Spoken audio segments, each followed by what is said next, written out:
जय Shankar ji friends, astrological facts में आपका बहुत स्वागत है। तो आज मैं आपको बताने वाली हूँ कि अगर आपकी कुंडली जागृत हो गई है या फिर जागृत हो रही है तो इसके क्या लक्षण हो सकते हैं। कुंडली जागृत होना बहुत ही सौभाग्य की बात है।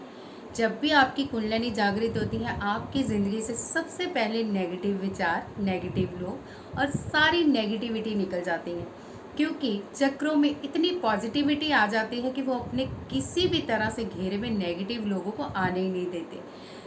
और भी कुंडली में जागृत करने के क्या क्या फ़ायदे हैं, आज के इस वीडियो में आपको बहुत कुछ बताने वाली हूँ, तो बने रहिएगा एंड तक। उससे पहले यही कहूँगी, चलिए जल्दी से मेरे चैनल को सब्सक्राइब कर लीजिए और वीडियो को हमेशा की तरह लाइक और शेयर कीजिएगा और चैनल को याद से सब्सक्राइब कर लीजिएगा ताकि आपको नई नई जानकारियाँ जल्दी से जल्दी मिलती रहे। तो चलिए जानते हैं कुंडली जिनकी जागृत हो गई है वो कैसे जाने।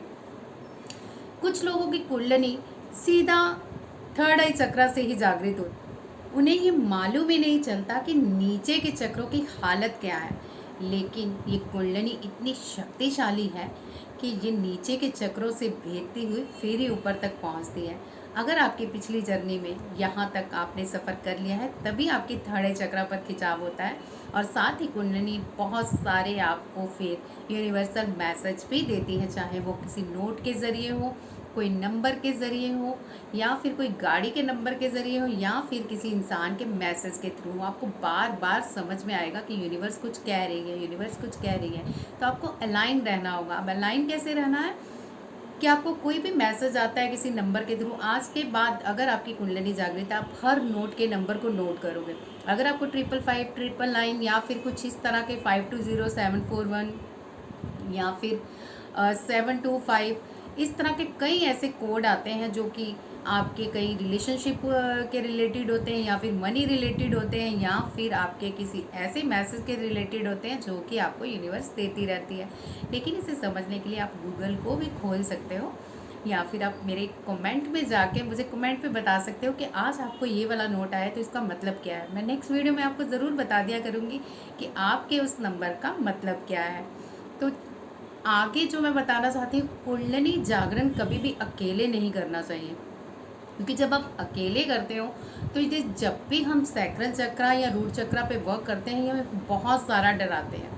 आपने सोचा होगा, जब भी हम किसी ऐसी जगह पे जाते हैं जिनका हमें रास्तों का मालूम ना हो और एकदम से सुनसान आ जाए तो दिल दहल सा जाता है। यहाँ सुनसान में कुछ ऐसी चीज़ें भी नज़र आती हैं जो कि आप एकदम से अचंभित हो जाते हो। रूट चक्र जो कि हमारा बेसिक चक्र है, यहाँ पे अगर आप कुंडली को उठा लेते हो तो सबसे पहले आपको एक फनकारता हुआ नाग नज़र आएगा। बहुत सारे लोगों को आया भी होगा। अगर आपको भी नज़र आया है तो कमेंट पे बताइए कि यस, हमें रूट चक्र पे ये वर्क करते हुए ऐसा अनुभव हुआ। और जब भी आप सैक्रल चक्र पे आते हैं तो आपको ऐसा लगता है कि आप किसी गुफाओं में फंस गए हैं। एक फोबिया सा, इतना ज़्यादा फोबिया हो जाता है कि आगे नहीं जाना, उठ जाते हैं और नहीं करते। बहुत सारे लोग सैक्रल चक्र से ही जवाब दे जाते हैं, कुंडली अवेकनिंग में हम आगे नहीं बढ़ते, यहीं पे काम ख़त्म कर देते हैं। अब कुछ लोग साहस करके बढ़ते भी हैं। मणिपुरा चक्र में क्या होता है, आपकी बॉडी की हीट बढ़ जाती है। जैसे जैसे आप वर्क करते जाते हो आपको लगता है कि मतलब कुछ खुजली हो रही है बदन में, अचानक से पसीना आना शुरू हो गया, अचानक से घबराहट होनी शुरू हो गई है, और फिर बहुत ज़ोर से कंपन भी होते हैं रीढ़ की हड्डी पर, क्योंकि 3 चक्रों तक कुंडलियाँ उठ जाती हैं। अब चलिए जानते हैं कि चौथे अनाहत चक्र में क्या आपको महसूस होता है।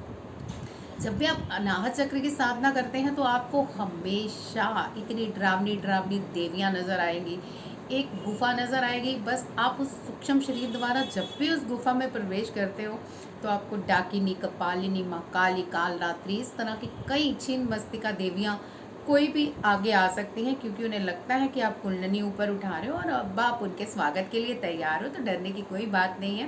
लेकिन फिर भी आप अकेले होते हो तो आपको डर लगता है। अब चलते हैं विशुद्धि चक्र में क्या होता है। विशुद्धि चक्र इतना पावरफुल चक्र है क्योंकि ये अनाहत और थर्ड आई चक्र को पूरा बल देता है। जब भी आप विशुद्धि चक्र पे वर्क करते हैं तो आपकी रीढ़ की हड्डी से इतने ज़ोर ज़ोर से करंट आते हैं और सीधा थर्ड आई चक्र पे एकदम से खिंचाव आता है, जैसे आपको कोई अंदर की ओर खींच रहा हो। विशुद्धि चक्र बहुत पावरफुल है। इससे आपकी वाणी में मिठास आती है, इससे आपकी वाणी में वो आकर्षण पैदा होता है कि सामने वाले को लगता है कि इससे तो बात करनी ही चाहिए। अब जब आप थर्ड आई चक्र पे वर्क करते हो, आपकी इंट्यूशंस पावर इतनी ज़्यादा हाई हो जाती है, इतनी ज़्यादा कि आपको सामने वाले व्यक्ति का झट से आभास होता है। जो आज तक आपको अच्छा लगता है अचानक से कट ऑफ हो जाए तो घबराने की बात नहीं है। मतलब वो अंदर से कुछ और, बाहर से कुछ और है, और आपको बताना ही नहीं चाहता कि उसके मन में क्या चल रहा है। लेकिन आपका थर्ड आई चक्र हमेशा आपको एक्टिव करता है कि इससे थोड़ा दूर रहो। और एक टाइम पे आने पे वो टॉक्सिक, जितने भी आपकी लाइफ में टॉक्सिक पीपल होते हैं, धीरे धीरे धीरे धीरे सबको कट ऑफ करा देता है, ताकि आप अपनी लाइफ में शांतिपूर्वक अपनी आगे की यात्रा कर सको। बात करते हैं सहस्त्राधार चक्र की। ये चक्र नहीं है, ये है यूनिवर्स की सीधी अलाइनमेंट। जब भी आपका ब्रह्मरंध्र खुल जाता है, जब कुंडलिनी उठती है, कुंडलिनी कैसे उठती है आपको महसूस होगा। कभी आप ऐसे जाओगे, कभी आप ऐसे जाओगे, कभी आप ऐसे जाओगे, और कभी आप हिलोगे, कभी आपको मुंह से एकदम से इस तरह से होना शुरू हो जाएगा। कभी आपकी आंखें बंद होगी तो इस तरह से झटके से खुल जाएंगी, कभी आपकी जीवा बाहर मतलब निकल आएगी। ये सब थर्ड आई चक्र में वर्क करते वक्त होता है, तो घबराने की ज़रूरत नहीं है। इससे क्या होता है, अनाहत चक्र की जितनी शक्तियाँ होती हैं जागृत हो जाती हैं। अब आप में इतनी पावर आ जाती है कि आप जहाँ भी जाते हो इतनी पॉजिटिवनेस होती है कि वहाँ नेगेटिव लोग ठीक ही नहीं पाते। नेगेटिविटी दूसरे तरीके की जो होते हैं ना, कहते हैं कि इसी को किया कराया है, तो आप ऐसे लोगों के पास खड़े भी होते हो तो अपने आप चीज़ें दूर होनी शुरू हो जाती हैं, क्योंकि आप बहुत पॉजिटिव रहते हो। सहस्त्राधार में बात कर रही थी कि आप अलाइन होते हो यूनिवर्स के साथ। आप किसी को कोई भी ब्लेसिंग्स देते हो या फिर मन से किसी को ब्लेस कर देते हो तो वो सच रियलिटी हो जाती है।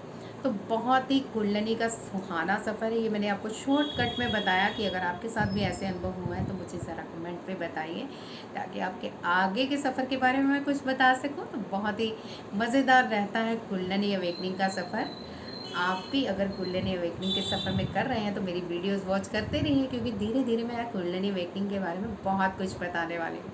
आज की वीडियो में बस इतना ही। जय शंकर जी। अगर आपकी कोई अपनी वीडियो चाहते हैं तो मुझे ज़रूर बताइए, और अगर आप स्वर विज्ञान का कोर्स करना चाहते हैं तो 1 अक्टूबर से क्लासेस बिल्कुल स्टार्ट है। जल्दी से बुकिंग करवा लीजिए, क्योंकि बहुत कम टाइम रह गया है और सीटें भी लिमिटेड रह गई हैं। ये ना हो आप रह जाएं। तो चलिए, अगर आप स्वर विज्ञान का कोर्स करना चाहते हैं तो बुकिंग करा लीजिएगा।